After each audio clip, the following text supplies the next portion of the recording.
Hindi, ganito na lang ho mga kababayan. Hayaan ho natin ang ating mga kasama dito sa PH Update ang humusga kung ano masasabi nila sa mga isisiwalat itong si Sir dito sa video na to. At dito sa video na to, pag-uusapan din ho natin ang pinaka-latest na kaganapan dyan sa The Hague, Netherlands. At kung inyong makikita, nandito na naman ho ang pinaka-favorite na reporter ngayong mga panahon na to. Walang iba kung hindi itong si Maris Umali. Pero bago ang lahat ng yan, isang like at isang subscribe. Masaya na po tayo dyan at sa mga gusto sumali sa ating community. Join button nandyan lang po sa baba. Kumusta po kayong lahat mga kababayan? Welcome back sa PH Update. Muli po tayong nagbabalik sa panibagong reaction video. Ayun na nga, umpisa na ho natin ang ating talakayan dito kay Sir. Akala ko kanina ito si Tipi to eh. Akala ko yung pumayat si Tipi tapos meron siyang isisiwalat. Ngayon pala hindi ho siya si Tipi. Siya ho si Dean Chase. Secret location. Oh, yari ho tayo dito. Ito, pakinggan ho natin itong mga kababayan. So muna na eh. Di ba ni-promise ko ninyo guys nga na ako'y pasabog karon adlaw? Yes. As promised, ako i-deliver akong pasabog karon. As you guys know, nakababad ko ka ng dokumento or information with the accounts of what had happened on March 8th on a Saturday katong nakita ng patay nga lawas si Paulo. And on that document, it includes names and complete accounts of what had happened that day. So I had decided, and my family, and we had actually talked to a couple of counselors. Now, just to keep it for the time being, to protect me and my family. So, mga akong baton. However, that does not mean na ako nang itago niyong tanan. So, akong hinahinayon ng yabo on what I know. Okay? So, before na ko nibuhato, nasa ko ipakita ninyo ng video. And tell me what you think about it. Alright. May BS din dumating. Isa nyo lang mata nyo ha. Yan ho yung mga ganap noong March 8 bago kidnapin itong si dating Pangulong Rodrigo Duterte ha. Bago ho siya idala dyan sa The Hague. Bago ho malabag ang kanyang mga karapatan bilang isang Pilipino. Sino itong mga kasama na to ni Lisa? Oh, yun si Doc. Oh, si Doc Frasco itong si Doc Frasco, yan, si Doc Frasco. Ito naman yung tourism. Ito si anong pangalan to? Asawa ni Doc Frasco.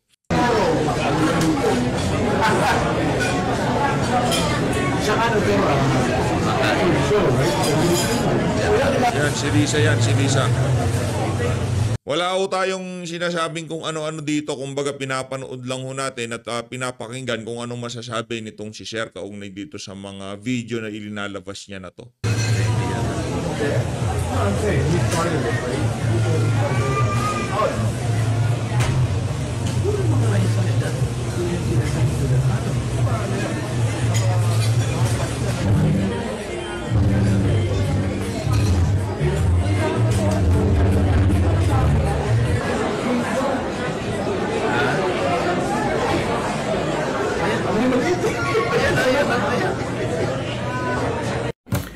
So, as you saw sa video, may mga personalidad dito ng taga Cebu.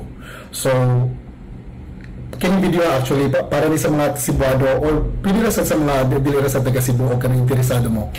But as you saw sa video, na ay mga personalidad dito nga taga Cebu, no? Kaila kayo tanin nila. And usaan nila nga mga tawhana kay mao ang nipirma sa impeachment case ni Sara Duterte. And wala mo ni hibong kani siya umagad mo gani siya no sa atong gobernadora diha karon sa Cebu. Wa mo ni hibong ngano ni pirma sila nga maka Duterte mo kay sila sa una. Di ba kusgan mo kay lang support ni Duterte sa una karon for some reason nawala. Vocal na kayo nga itong kanang gobernadora di aron sa Cebu nga musuporta gud kuno sila ni BBM, and you wonder why. Now karon going back to the video, kana silang matawhana nga nakita nyo karon kay part na sila sa entourage o mga bright mo, please catch up. Kana sila wa mo nahibong na nagsugod naman o daw pangumpanya pero wala man ang mga tawhana ron sa pangumpanya. kumbaga, kaya mas mainam ho sana mayroong, kung hindi talaga kayang magtagalog, maglagyan na lang ng subtitle para yung makakapanood, hindi lang ho yung mga nakakaintindi ng Bisaya yung makakaintindi sa mga, para mas maintindihan ng mga kababayan natin. Tayo ay talagang pinipilit ho nating intindihin, kaso hindi pa ho ganun tayo kagaling diyan sa salitang Bisaya, no? Pero nag-aaral ho tayo para mas maintindihan ho natin yung mga kababayan natin pagka nagsasalita. Especially yung susunod na tatlong magiging pangulo ng Pilipinas, manggagaling ho diyan mula kay Vice President Sara, kay Kong Pulong, kay Mayor Baste, at dito kay Kitty Duterte. Kaya medyo mag-practice na ho tayo mag-Bisaya kasi matagal-tagal ho tayong paglilingkuran ng mga nabanggit nating pangalan na yan. Ilang taon ho yan, di ba? Tag-aanim na taon ho yan. Sa tingin natin, bago matapos ang termino nitong tatlong nabanggit natin na to, yung Pilipinas ala Davao na. Basta wag lang ho tayong magkaroon ng ika nga singit na bangag. Pagka nagkaroon ng singit na bangag, ganun na, yari ho tayo dyan. Pagka nagkaroon ho tayo ng kagaya nitong si Marcos Jr., kahit ano pang ganda ng nagawa ng kasalukuyang presidente, pagka nagkaroon ho tayo ng Marcos Jr., wala ho, mababasura lahat. Umabantay. Missing in action sila. That makes you think. Karon. Kinis lang mga tawhana na family reunion, wala nang apil, o takibaw. I really don't know sad o kanang nauli. Honestly I really don't know nauli na ba sila. Kasi ang ilang gingon mo ni Castro kay nauli na ko natong pagpisa G's. One thing I can guarantee you, wala ni sila gipapauli atong pisa G's. Kaya again, Lunes na diha din Domingo diri sa mga. So posible kayo nga papulion sila ana kay the day after or the day prior na namatay nga the day after papulion sila, imposible na mahitabo. So karon, di ba nangutana mo kaysa kay Parts Entourage? O bright mo, dali ra mo makakatch up. Wa mo ni bung nang sila nagapil-apil sa kanang mga pangumpanya karon. Nag-family reunion, wala sila. They're missing in action. Why? Di ba? Wa mo ni hibong? So, that's one pasabog na ko for today. Nako. Okay?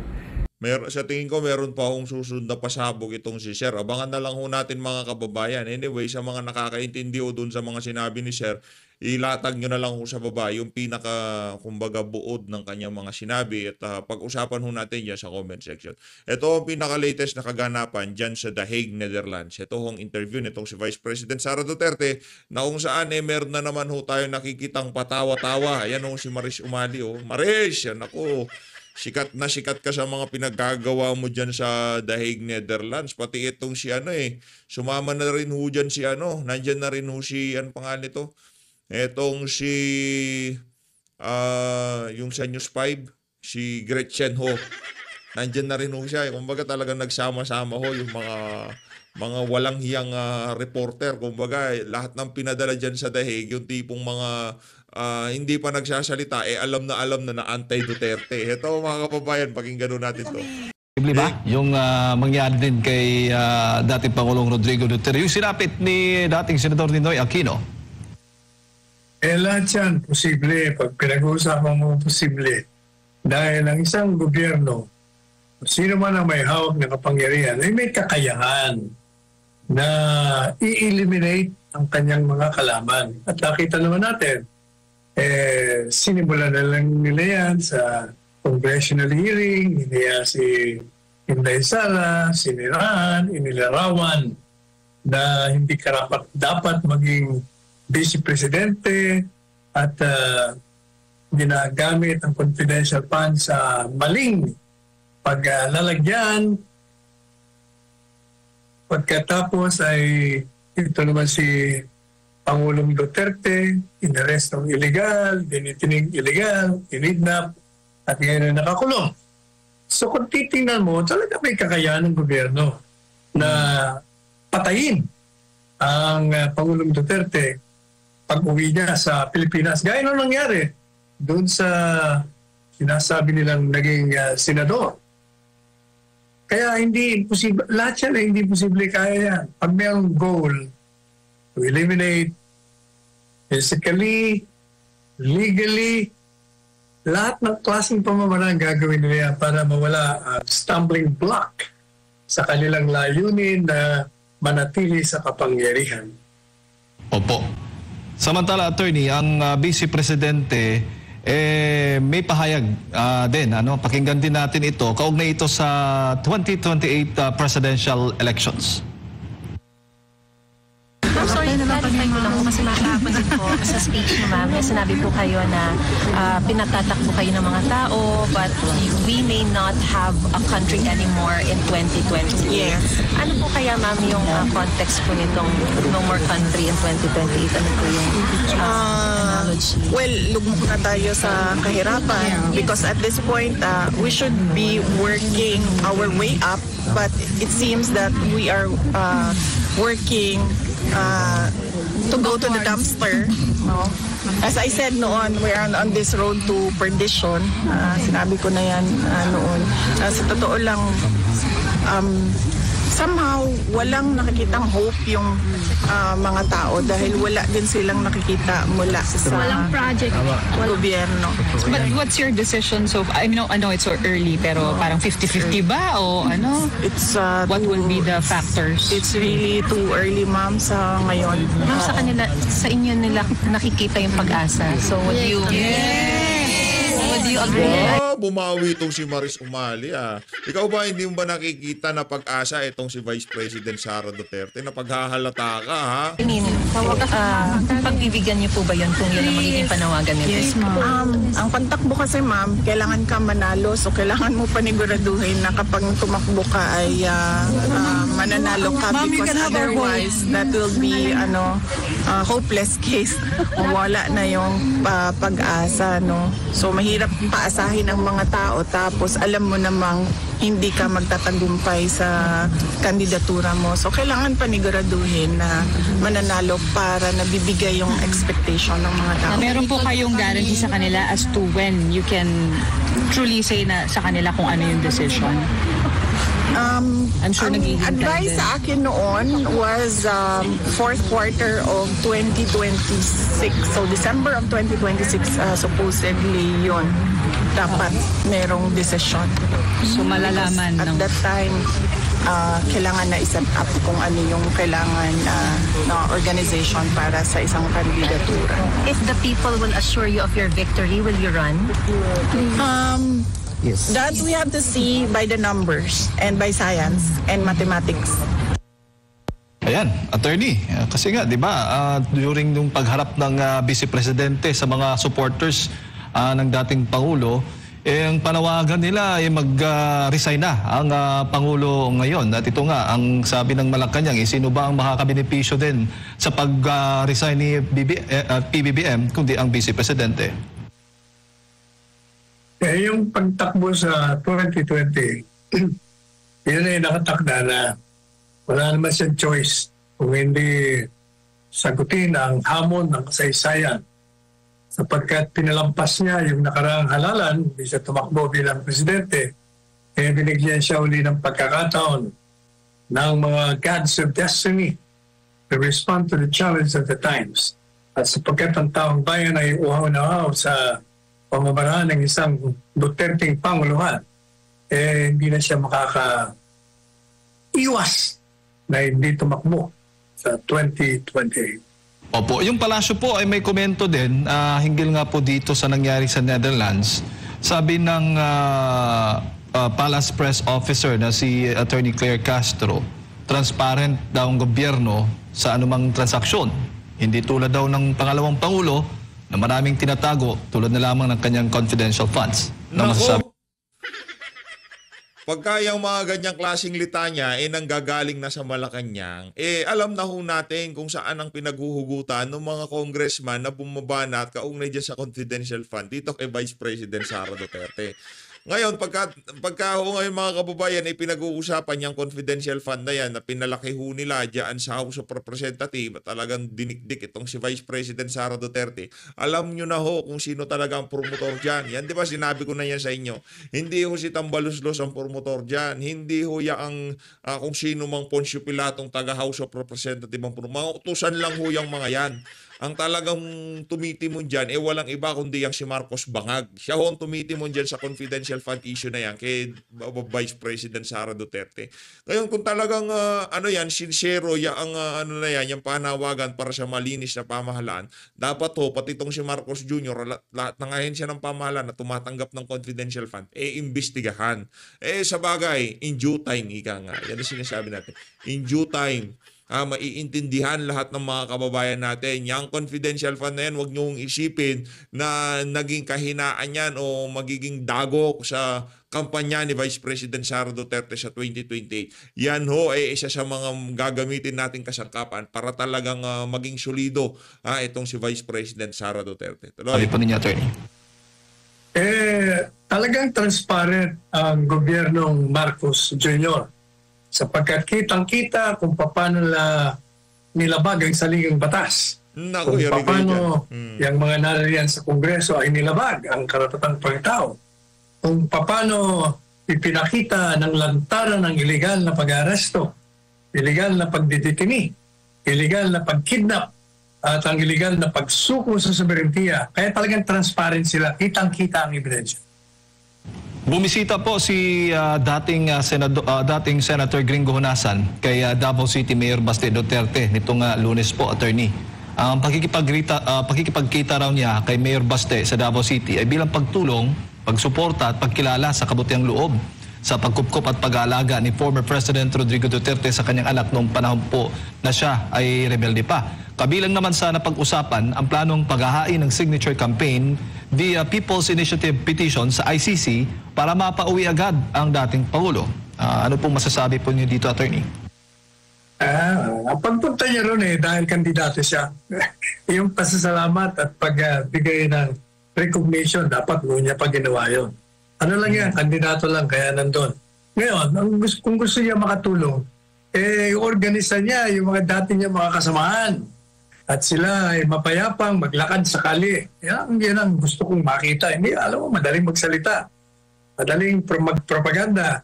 Pero yung sarili mo, lalakad ka dyan sa kali, magpapainit ka, magpapaulan ka, at ikay maninindigan sa mga ginagawang paglapastangan sa mga karapatan at ng ating saligang batas, ibang usapan yon.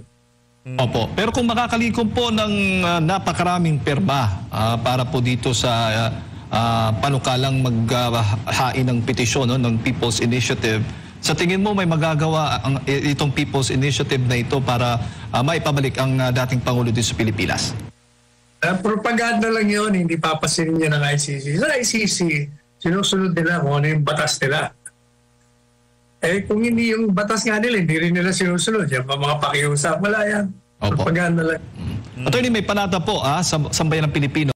Naku, totoo ho yung sinasabi na yan, itong si Atty. Salvador Panelo. Naniniwala ho tayo dyan na propaganda lang yan. Hindi yan papakinggan ng ICC.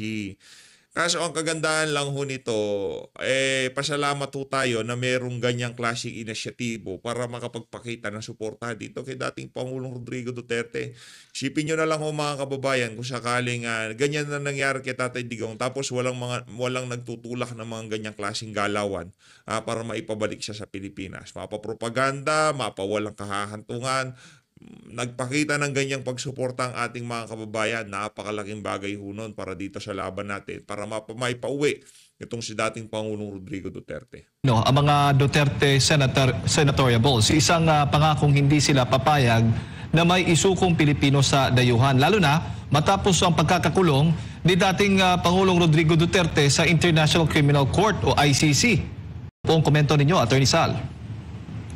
Alam mo, mamamayan, bawat mamamayan, magkandidato ka o hindi, ay tungkulin mo na bigyan mo proteksyon ang ating saligang batas. And it follows necessarily that you should give protection to your sovereignty and territorial integrity. Kaya dapat lang. Basta ako, Pastor Kibuloy. Basta ako, Bongo. Basta ako, sino pa? Si Bato. At saka, sabi, hindi ba, palagi ko sinasabi, puntahan nyo ang bahay ni Willie at ni Apollo. Umakyat kayo sa bundok. Pagawa kayo ng hagdan na binubuo ng bato at pumunta kayo sa bundok at tingnan ninyo ang kalikasan at kayo'y matuwa sa sarili nyo sapagkat nailigtas ninyo. Naging salvador kayo sa inyong mga ginagawa. Basta yan ang akin. Opo. Attorney, hindi po bababa sa 30,000 katao ang inaasang dadalo po sa isang malaking birthday tribute para kay dating Pangulong Rodrigo Duterte sa Digos City. Masasalamat ani ito ng mga taga-Digos sa mga nagawa ng dating Pangulo, lalo na sa kampanya nito laban sa illegal na droga at kriminalidad. Panoorin natin ang balitang hatid ni Jason Rubrico.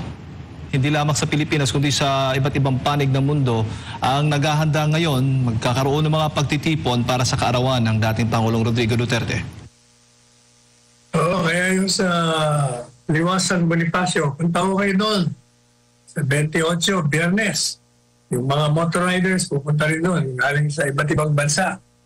Pagdiwang natin, tayo manindigan at sa mapayapang paraan idimad natin ang pagbabalik ni Presidente Duterte. Tama ka, hindi lang dyan. Lahat nga all over the world nga Yes. Ang March 8. Ito na yan, ako ililipad sa March 28. Ormoc. Pagkatanya din tayo ng isang malaking pagdiriwang doon at isang Pertis rally kaya nandun tayo sa Biyernes. Doon, ang daming alam ko. Pati nga sa Pangasinan, Nueva Ecija, naimbitahan din tayo pero nauna yung Ormoc. Nueva Ecija. Pero ang sabi ko sa kanila, kasi sabi nila, gusto raw nilang akong imbitahan kasi hindi ako politiko. Ayaw daw nila ng mga kandidato. Sabi ko, sa totoo lang, huwag na kayo mag-imbita sa amin. Kahit na kilala ka, ang imbitahan yung magsalita dyan sa mga pagtitipon ninyo ay mga ordinaryong tao.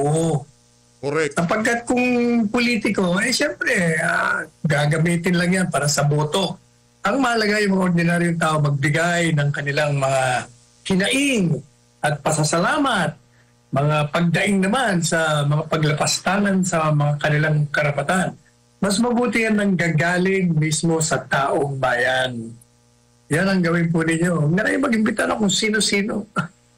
Kami sasama lang sa pagdiriwang at papakinggan namin ang inyong pagpapahayag ng pagkilala, pagpapasalamat sa ginawa ng dating Pangulong Duterte na nagbigay ng katahimikan, kapayapaan at kasaganahan dito sa ating bansa.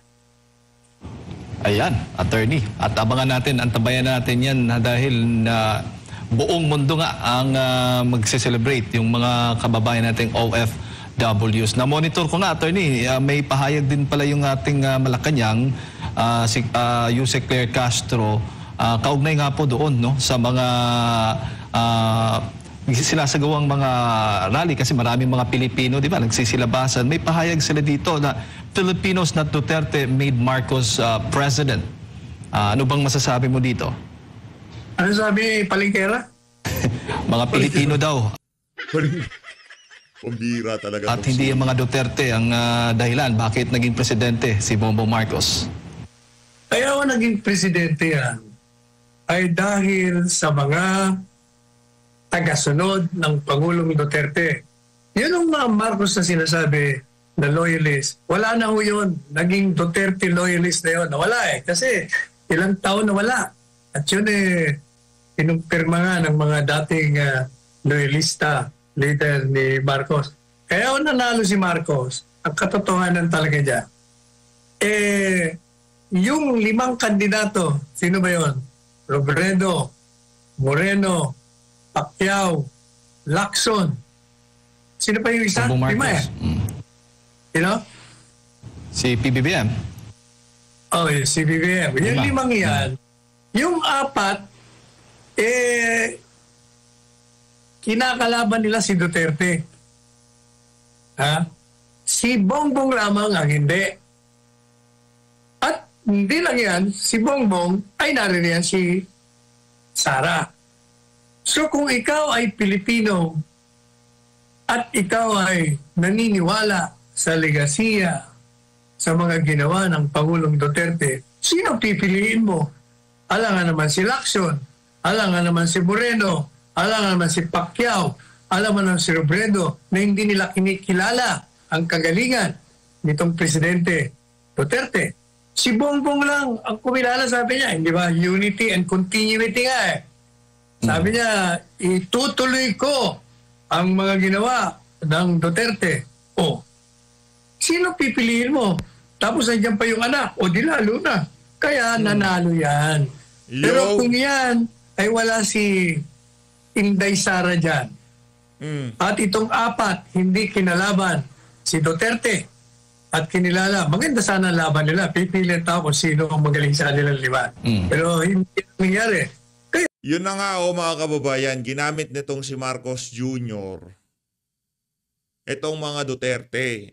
Maliwanag pa ho yun sa sikat ng araw. Ginamit niya ho si Vice President Sara Duterte, mga taga-suporta nitong si Tatay Digong, continuity, hindi niya kinalaban si Tatay Diggs, yung tipong nakipagtandem pa dito kay VP Sara, binodul pa nila si VP Sara, kaya ho sila nanalo. Pero pagdating sa kagalingan, kung sakali man hindi itong yung sinasabi nitong si Atty. Panelo, itong si Lenny, kung sino mang dyan, hindi nila binanatan itong si dating Pangulong Rodrigo Duterte at nagkaroon na showdown noong 2022 na yung mga Duterte supporter hindi nila pinakialaman, kumbaga hinayaan nilang pumili kung sino ang iboboto. Marami din ho talaga na talagang sasambulat ang boto ng mga Duterte. Merong pupunta dito kay Lacson at Soto, merong pupunta kay Lenny, merong pupunta kay Marcos Jr.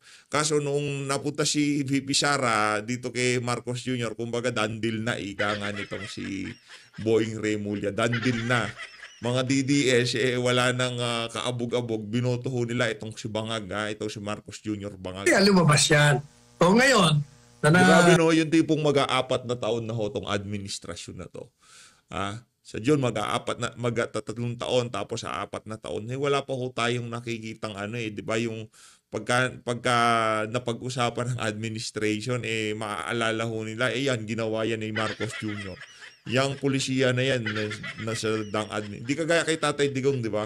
Yung peace and order, umayos. Yung kahit pa paano, korupsyon na wala. Illegal na droga, talagang kahit sinong tanongin ho natin sa karsada, mas bumuti ang sitwasyon ng mga karsada natin nung panahon ni Tatay Digong. Dito sa administrasyon na to, ano ba ang maaalala ng sambayan ng Pilipino na ginawa nila dito sa administrasyon na to? Yun. Kinidnap at pinadala sa dahig itong si dating Pangulong Rodrigo Duterte. Walang humpay ang confidential fund laban naman dito kay Vice President Sara Duterte. I mean, dating Pangulong Rodrigo Duterte, kay Tatay Digong, ICC, kay VP Sara, confidential fund. Yun ho talagang ginawa nitong administrasyon nitong si Marcos Jr. Maliban doon, palpak na mga programa, flood control, puro ayuda, wala ho silang nagawa na kung saan may pagmamalaki ng kanilang mga taga-suporta na yung bagay na yan nagawa nitong si Marcos Jr. nung pakapanahonan niya. Maliban dyan sa pagkidnap at pagpapadala kay Tatay Digong dyan sa dahiga, hindi ho accomplishment yan. Yan ho isang malaking katraidoran at hindi ho pinagmamalaki, hindi ho ikinaka-proud ng mga OFW sa iba't ibang dako ng daigdig yung ginawa na yan itong si Marcos Jr. Kaya para sa mga ensaymada vloggers, ano lang kayo, kalma lang kayo dahil maging kayo walang nakukuwang natatanggap na respeto sa ating mga kababayan, sa mga kabalbalan na ginagawa nyo. Nasira na yung pagkakaisa. Kaya nakikita mo ngayon.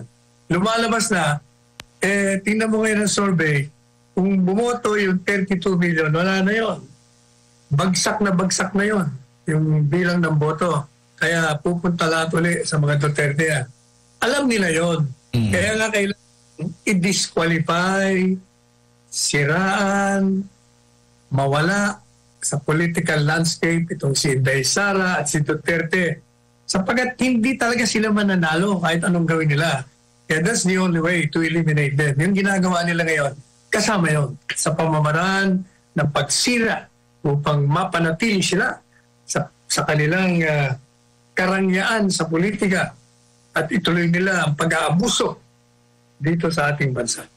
Opo, attorney, di ba ngayon nakikita po Merong katanungan Palas, who will benefit if Marcos step down? Sige nga, sino magbebenepisyo? Mga Duterte, hindi mga Duterte. Anak ng tokwa.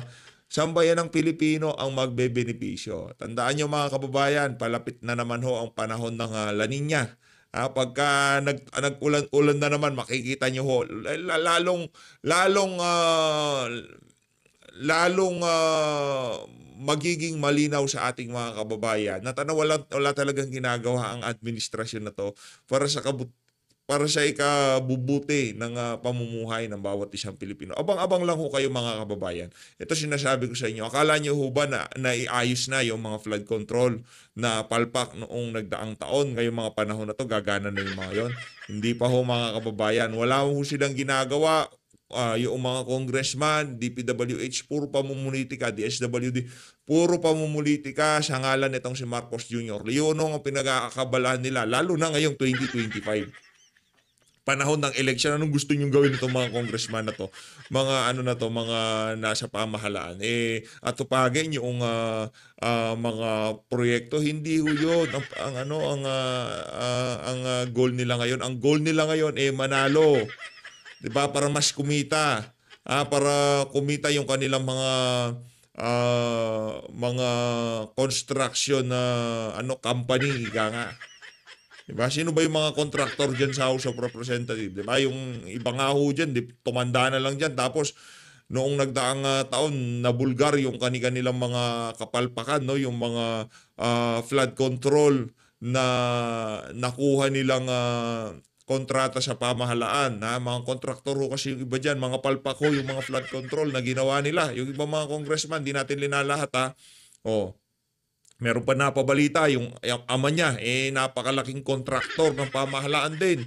Puro conflict of interest kung ating titignan. Pero, pikit mata lang ho ang administrasyon ni Marcos Jr. dito sa mga ganitong klaseng politiko. Dahil nagbebenepisyo sila sa kanilang paggamit dito sa mga congressman na talagang napakarami ho nilang linalabag. Kasi bawal ho yun mga kababayan. Kayo'y nakaupo bilang congressman tapos tatanggap kayo ng proyekto galing sa pamahalaan. Bawal na bawal ho yun. Pero dito sa administrasyon na to, napakatalamak ho ng mga ganyang klaseng gawain. Kaya naman, kung sino man ho yung mga congressman, sa bagay, kilala nyo ho yan. Hindi na para tayo magsabi pa ng pangalan dito, baka tayo payariin ng mga walang yung congressman. Di ho natin linalahat. Meron lang mga iilan. Maging yan si Mayor Benjamin Magalong, sinabi niya na rin yan, release niya na yan, na napakatindi ho talaga ng korupsyon ngayon dyan sa House of Representatives ngayong panahon itong si Marcos Jr. So always, maraming salamat sa pag-support sa PH Update. Mag-ingat po kayo lahat. Mahalin natin ng Pilipinas.